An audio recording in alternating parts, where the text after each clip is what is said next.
Como verán, dentro del medio oftalmológico, día con día van avanzando las nuevas tecnologías, pero yo creo que lo más importante es que tenemos que tener muy claro que la clínica es sumamente importante. No todos nosotros tenemos la suerte de trabajar en una institución, mucha gente está en el medio privado únicamente, y la verdad es que es muy costoso llevar a cabo tanto estudio.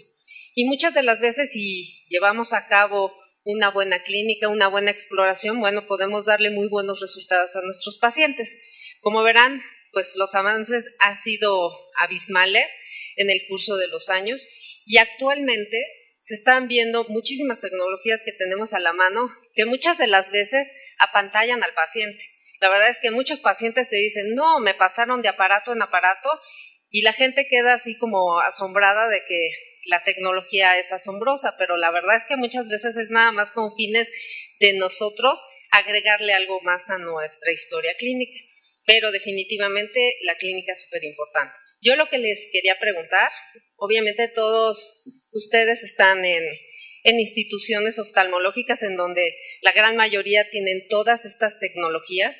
Yo lo que les quería preguntar, ¿qué tanto porcentaje de sus pacientes, por ejemplo, para cirugía refractiva, están utilizando? Bueno, en mi hospital, por ejemplo, ahorita no tenemos el femtosegundo para córnea, pero dentro de sus posibilidades, a un paciente, ¿qué tanto le ofrecen este tipo de tecnologías tan altas que tienen un elevado costo y qué porcentaje de pacientes pues someterían a este tipo de tecnologías en su experiencia personal?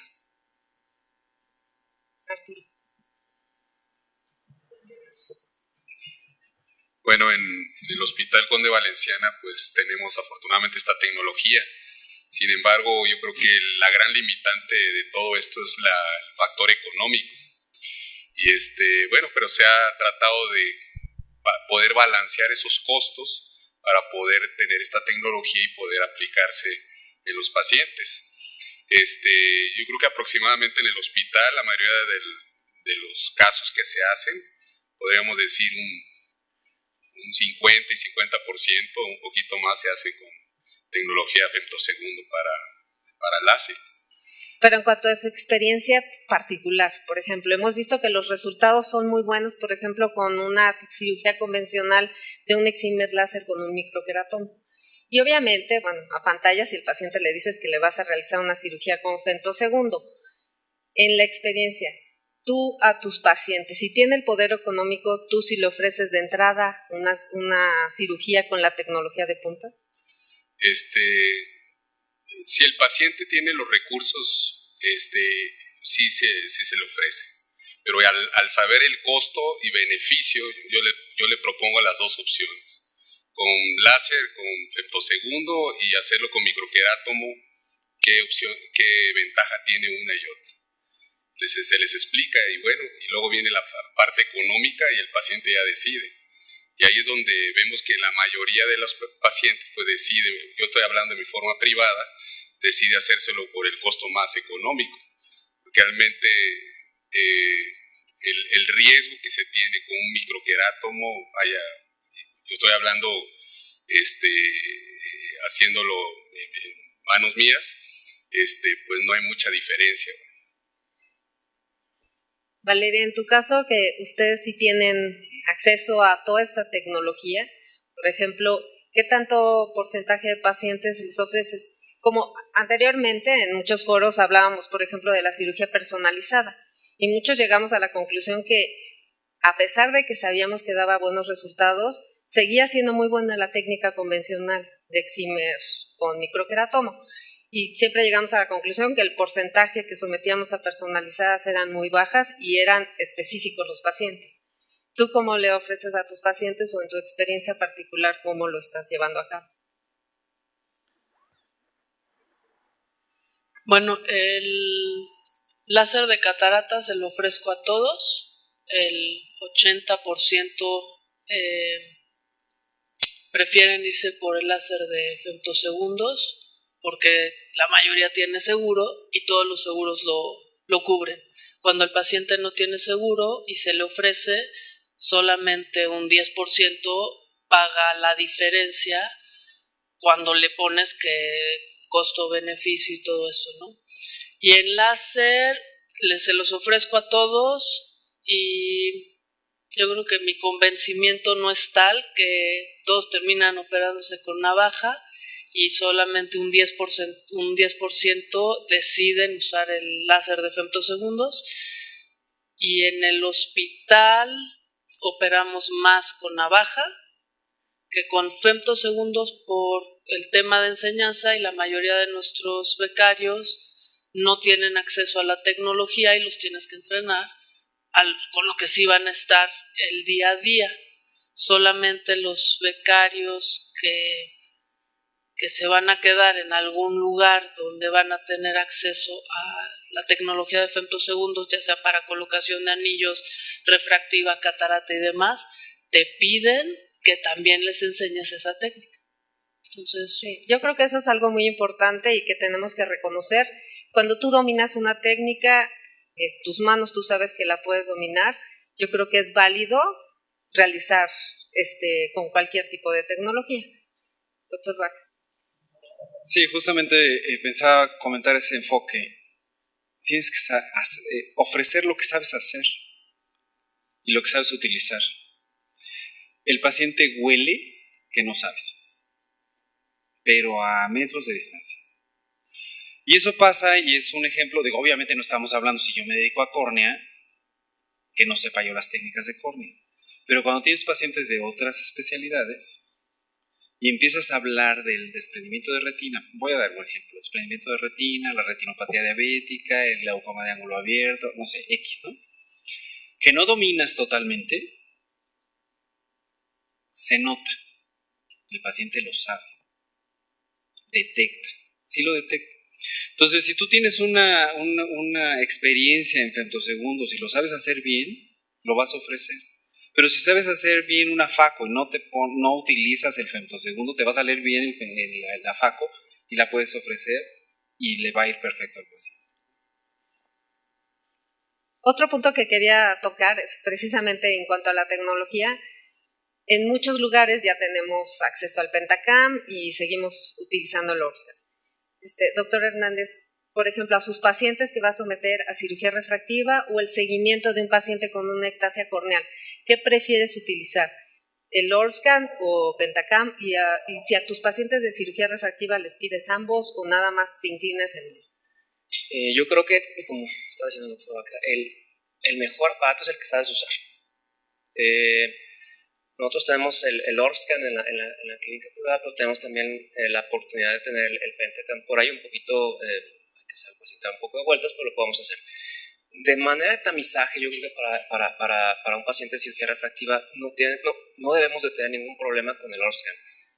El mismo Randleman sabe, y su escala está hecha en el Orbscan, y él dice que la mejor forma de detectar pacientes con sospecha de queratoconas con unos anillos de plácido es y ha sido la tecnología más importante para este tipo de detecciones desde hace mucho tiempo. La nueva tecnología, el ShineFlux, nos da mucha información que todavía no sabemos ni siquiera cómo aplicar a veces. Yo creo que pues aplicarla en casos donde no estés tan seguro de lo que quieres hacer, o en casos donde, bueno, tienes una sospecha subclínica de que hay algo mal ahí, y pues ya tu sexto sentido te dice que tienes que pedir el Pentacam, pero definitivamente yo creo que una tecnología basada en anillos de plácido no puedes criticar a nadie por utilizarla de forma de tamizaje. Y bueno, el ShineFlux ahí está, y vemos la gran mayoría de las investigaciones que se publican hoy en día es investigación en ShineFlux.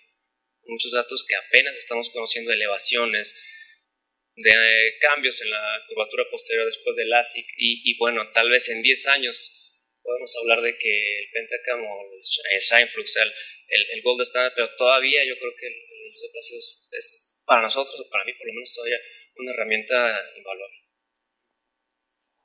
Doctora Cristina, ¿qué opinas en cuanto al seguimiento, por ejemplo, en las ectasias corneales? En lo que tú, en tu experiencia, ¿tú te inclinas por ambos aparatos o nada más en uno? Tú puedes decir que tú puedes llevar un buen seguimiento a estos pacientes. creo que mucho depende de qué estamos buscando, porque actualmente la tecnología del Pentacam, por ejemplo, nos permite hacer una mayor evaluación en astigmatismo de la cara posterior, ¿no? Entonces eso es algo muy interesante que toma importancia cuando hablamos de lentes tóricas, si lentes asféricos y si lentes esférico, ¿no?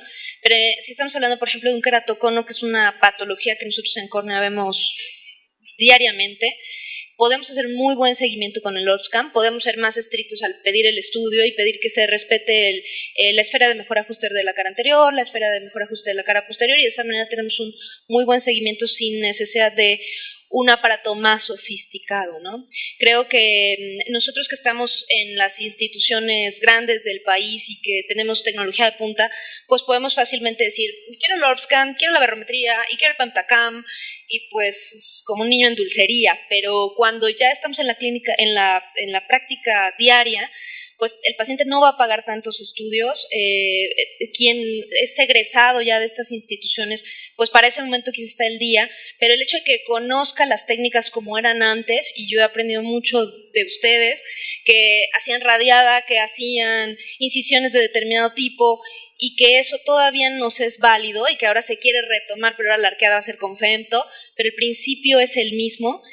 Creo que eso es lo que debe quedarse mucho a los becarios, ¿no? Que son parte de la audiencia que tenemos aquí, ¿no? Que ellos conozcan y dominen las técnicas de antes y estén muy actualizados en las técnicas de ahora. Porque pasa, y supongo que a los que hacen femtosegundos les ha pasado, que cuando quieres poner un anillo, resulta que no se hizo bien la tunelización porque te quedaron ahí burbujitas que son propias del funcionamiento del femtosegundo. Y ahora, ¿cómo lo resuelvo si yo jamás usé un disector, ¿no? O no tengo ni idea de qué tengo que hacer? Entonces, eso es, creo, muy importante. Claro. Nada más aclarar, de tamizaje, digo, porque lo buscan es mejor. Para seguimiento, entonces depende de lo que quieras buscar. Yo creo que es otro show. El seguimiento, ya hay muchos estudios que dicen que el ORSCAN depende mucho de quién lo toma. Tiene muy baja repetibilidad, muy baja reproducibilidad y muy baja concordancia con otros, bueno, el espacio. Yo creo que para seguimiento, yo creo que el Scheimpflug es mejor, y bueno, yo creo que, no sé, aquí la audiencia nos puede decir un poquito de su experiencia, pero de lo que yo sé, de lo que he leído en mi poca experiencia, es que el Scheimpflug es mucho mejor para seguimiento. Para tamizaje, yo creo que el ORSCAN puede ser igual de equiparable con el Scheimpflug. Sí, definitivamente tenemos que saber qué tipo de tecnología vamos a utilizar, y también si se pueden tomar ciertos parámetros que nosotros podemos considerar para que podamos hacer comparativo el estudio. Eso sí se tiene que tomar muy en cuenta, porque hay veces que el paciente te puede llegar con topografías de diversos lugares, y obviamente los parámetros no van a ser los mismos, entonces eso no es comparativo y no es real. Entonces sí tomarlo muy en cuenta para que si tú quieres llevar un buen seguimiento de ese paciente, bueno, tomar los parámetros que tiene que ser en el mismo aparato y los parámetros que tenemos que tomar del topógrafo. Hablando de otros estudios de imagen, por ejemplo, nosotros tenemos muy a la mano, y en todos ustedes yo creo que tienen experiencia con el OCT Visante.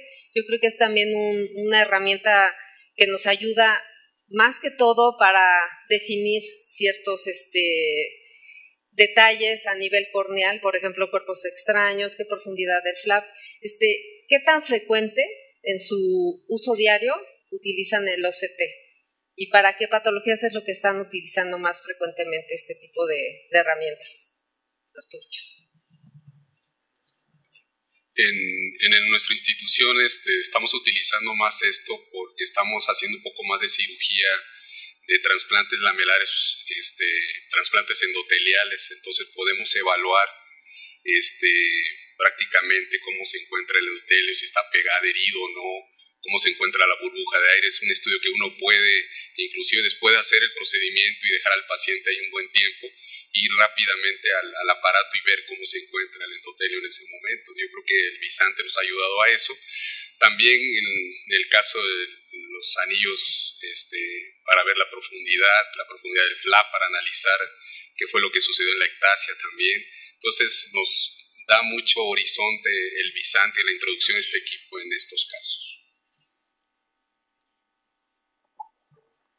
Creo que hay un punto importante y que sucede no solo en oftalmología, sino en muchas especialidades, es que si nosotros, por ejemplo, consideramos la posición en la que quedan anillos intrastromales, en la profundidad en la que se realiza una arqueada, etcétera, pero lo hacemos solo clínicamente, estamos recurriendo a una escala que es subjetiva. Esto hace que las instituciones además se dedican a la investigación, ¿no? O mucho de nuestro quehacer es investigación. De tal manera que la escala subjetiva con un grado 1, 2, 3, 4 no tiene el mismo peso estadístico para análisis, etcétera, a que tú puedas decir, en el OCT tuve una medición de 323 micras y eso sí lo voy a comparar con una variable dimensional. Entonces, otro punto es que estamos optando mucho por lo que se le llaman los subrogados, ¿no? Al no poderlo hacer clínicamente objetivo y no tener una escala perfectamente dimensional, optamos por mucho esta tecnología, ¿no? Clínicamente podemos ir con una hendidura de nuestra lámpara de siempre, pues que la profundidad es muy buena, ¿no? De la posición del anillo, pero no tenemos la medición dimensional.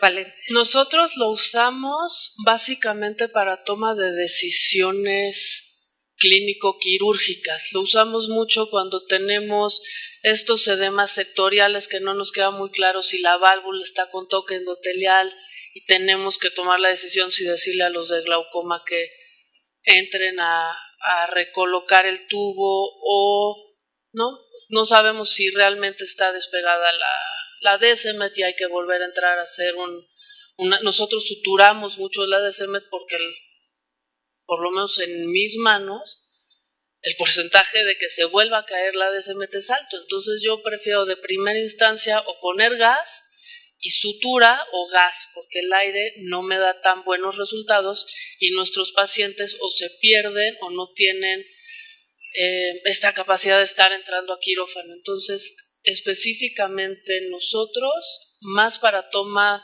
de decisiones clínicas, quirúrgicas, decisivas, es para el que lo usamos. Lo podemos usar para investigación y eso, pero en la vida diaria para eso. Sí, doctor Rafa. Sí, en general ya se usa para todo.